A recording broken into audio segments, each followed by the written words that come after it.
What's up, you guys, and welcome back to my Radiance of Aura podcast. This is your host, Victoria, and in this podcast, I will be discussing just a few lifestyle, fitness, and health tips that have been helping me along the way. The topic for today's podcast is body dysmorphia and spiritual warfare within the mind. Just a few tips that have helped me along my bulking journey and just have helped me, just get a peace of mind as well. A lot of people, when they first start going to the gym, they start, going in the goal of weight loss. Some people, they do go just to bulk, but a lot of new goers, they end up going because they want to lose weight.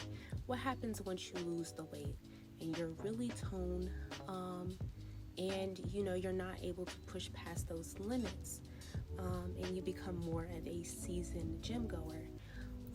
Then this is when you go into the bulking phase. And essentially in the bulking phase is when you're gaining more muscle mass as well as just a little bit more fat that will sit well on you. In the bulking phase, you're transitioning from eating in a calorie deficit from eating into a calorie surplus. And within that, you're going to get a little bit of bloating. You're not going to be seeing as much of the tone that you used to see. And with that comes a little bit of body dysmorphia, unfortunately. Even if you were suffering from body dysmorphia in the toning phase, you're still suffering from it in the bulking phase. It's really all about how you view yourself, though. We all kind of deal with this type of thing. Even outside of the fitness industry, people try to make different comparisons to different people on a day-to-day basis just because they feel like they can provoke different people. They want to press your buttons in certain ways. Actually, when I was a little bit slimmer is when I used to receive more comparisons because people felt like I was a little bit more secure with myself. So I would receive comparisons. Since I have such a toned back, I would receive the worst comparison that I received was somebody saying that I'm built like a bison. Like, okay, like you're obviously hurting and I'm just going to pray for you. He was obviously mad that I didn't respond to his text message, and that doesn't really help.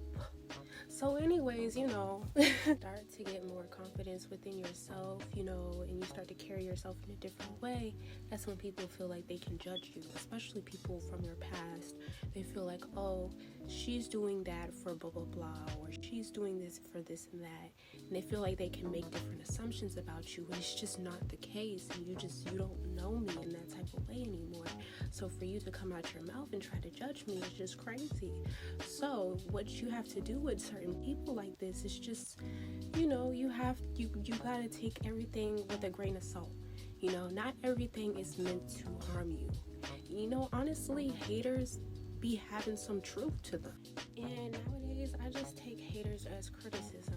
Not everybody is hating on you for this, that, and the third. Sometimes they be having something to say and you just gotta listen to them. Okay, hater number one, you say that I need to work on my hooks. Let me come back the next day and you're not gonna have nothing to say about my hooks.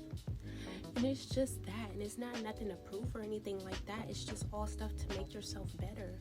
It's not necessarily like, oh, I have something to prove. It's no, I can and I will. And you just have to be that way, in a certain way, to where you just can't let people fuck with you like that. If you don't think that I can do that, let me show you that I can. And when I say better, I don't mean better than anybody. I mean better than yourself. Better than who you were yesterday. Better than who you were a year ago. Better than who you were a month ago. So that. But anyways, yes. At the end of the day, you're the main character in your life. And I believe I said this in my first podcast. And that's just something that I'm going to stand by. It's like, yes, other people do matter, but it's just like you have to check back in with yourself and how you're feeling on a day-to-day basis. Anything that really bothered you or ticked you off in a certain way, it's important to check back in with yourself at the end of the day and really reflect on those different things and reflect on how you can be a better person and how you can, evolve within situation. And that's essentially why I said that everybody is a walking contradiction, because oftentimes we're like, I'm gonna let that go. and then we don't let it go. It comes back up like in a month.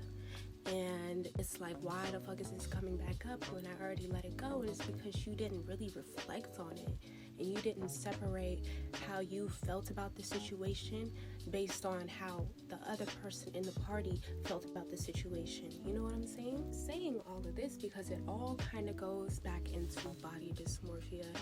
And, you know, something that I don't necessarily see myself fitting into the algorithm with is always posting my before and after when I was super duper chubby and I had all my weight and stuff like that, because I don't necessarily want to be tied to that image. You know, people like to hold you to a certain image, the person that you used to be versus the person that you are right now, and that's just not an image that I want to be held to. And I just feel like it's just more realistic to do 3 to 4 month before and afters, you know, where I am right now in today's time. Right here, this is me pulling 180. I wasn't able to pull any more than that. This is 210, effortlessly pulling that. And essentially the reason why I started to gain weight is because I wasn't necessarily able to push past my limits. When I was working out at Archetype, I was more concerned about my agility and my endurance and, you know, getting my metabolism up. And now that those things are in order, I don't necessarily have to work so much on toning, and I'm working more on strength. So now that I have my metabolism up, now that I am working on my endurance, now that I am working on my strength, you know, all of these things essentially is going to get me the results that I want. I'm feeling a lot more healthy than I was when I was only 116. There was just a lot of things that I wasn't able to do. So this is me pushing some weight effortlessly. When I was working out at Archetype, I almost injured myself, and it could have been really bad. So I was scared to squat any more than 130. So up here is me squatting 155, which is a big milestone for me. Now, with that being said, there are times when I do look back and I'm like, dang, I was really in shape. I was really toned. And when you're bulking, you don't necessarily always see that tone, because majority of the time you're a little bit bloated from what you're eating, or you're just not getting in as much cardio. So I had family members saying that I looked sick when I was skinnier, and when I started gaining weight, I had coworkers saying that I looked fat because they were slimmer than me. So, you know, at that point, you know, it's just like a contradiction. Am I fat or am I skinny? Because I had people saying I was skinny, I had people saying that I was fat at the same time. And that all comes from how they feel about themselves. We're all kind of mirroring each other, and, you know, you just can't let other people's insecurities or projections get to you, and you just kind of got to let them sit with what they have. You know, not every battle is worth fighting. You know, sometimes you just gotta let people just sit with themselves. What I learned about the fitness industry is that people are gonna feel like they can provoke you and make weird comparisons to the way that you look because you already have confidence within yourself. And that's just not the case. Sometimes you just have to let people, I don't know, just don't meet them where they're at, because that's going to be a never-ending battle. And sometimes I have to stop myself from that. That's something that I have to work on. Just like life, the fitness journey is not linear. So, you know, there are times in my toning phase where I didn't feel as secure.